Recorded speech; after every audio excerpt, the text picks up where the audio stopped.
Hey guys, thank you for watching the Slat Rock channel. You know, it's hard to take those hellfire and brimstone promos of Bray Wyatt seriously these days. The man may claim to be a god, but his results in the ring are anything but. He's lost almost every single high-profile feud he's been in, wasn't WWE champion for more than 2 months, and has an impressive 0-3 anti-streak at Wrestlemania. It's hard to believe he's the monster he claims to be when he feels more like the Wizard of Oz with the curtains pulled back. It's the only way to think about him following his losses to John Cena, The Undertaker, and Randy Orton. The losses that really damaged his mystique were the ones where he promised more than he could deliver, where he could supposedly call on the supernatural but still lost, where he had his enemies outnumbered and amazingly, still lost. Here are the 5 losses that turned the Eater of Worlds into the Eater of Pins in the eyes of WWE fans. Bray Wyatt vs. John Cena, WrestleMania 30.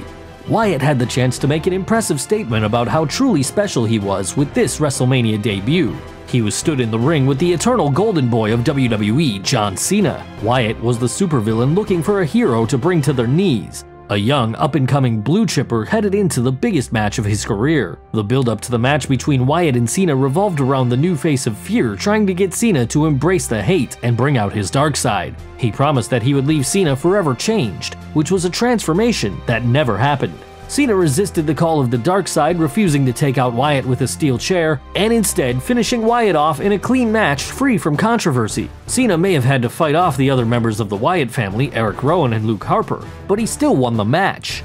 Instead of launching the career of the young Wyatt with an incredible victory, WWE decided to add to the heroic legend of John Cena. He beat the odds, as always, defeated the Wyatt family, and then just kept on beating them as the feud continued.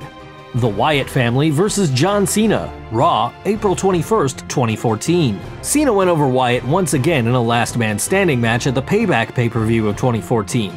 But this was nothing compared to a loss that Wyatt suffered on a TV match before Payback. At Payback itself, Wyatt and Cena went at it toe-to-toe. The rest of the Wyatts were fended off by the Usos. While Cena won, he had to crawl through hell to get it done. If only anything like that happened in the handicap match on an episode of Raw beforehand. Cena went against the entire Wyatt family but somehow avoided being dominated. He didn't even get overcome by a pack of monsters. Rather, he just knocked out goons like he was in a superhero movie. Cena looked like he was about to overcome the odds once again before the match was called off thanks to a disqualification. Bray Wyatt came out of the match by the skin of his teeth, narrowly avoiding being defeated. It's hardly the story that WWE should be telling with a character they want people to fear as a dominant force.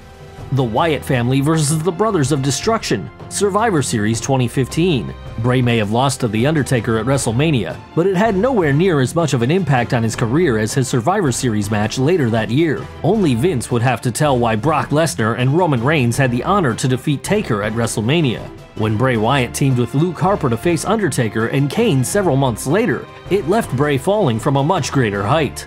Wyatt had supposedly stolen the souls, and even the supernatural powers, of the Brothers of Destruction. He was controlling thunder and lightning like some kind of god.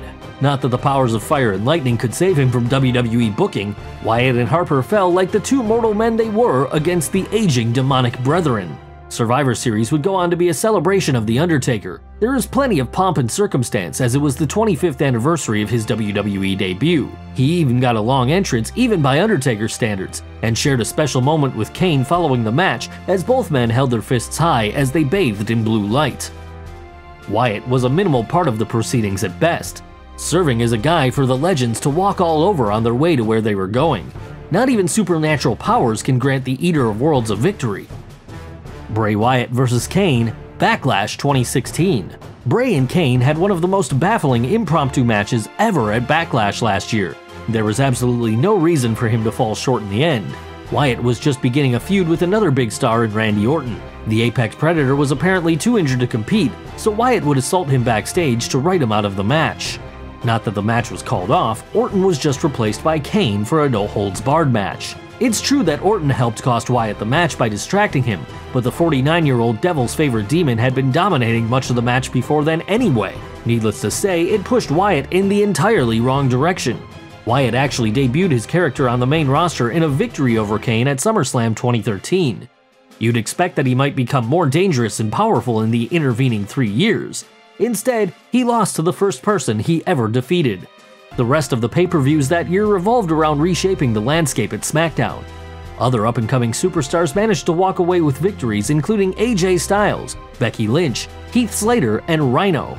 They became the heart and soul of the brand, while Wyatt was left eating pins at the hands of an opponent he never should have even been facing, not to mention one he had beaten before several years earlier.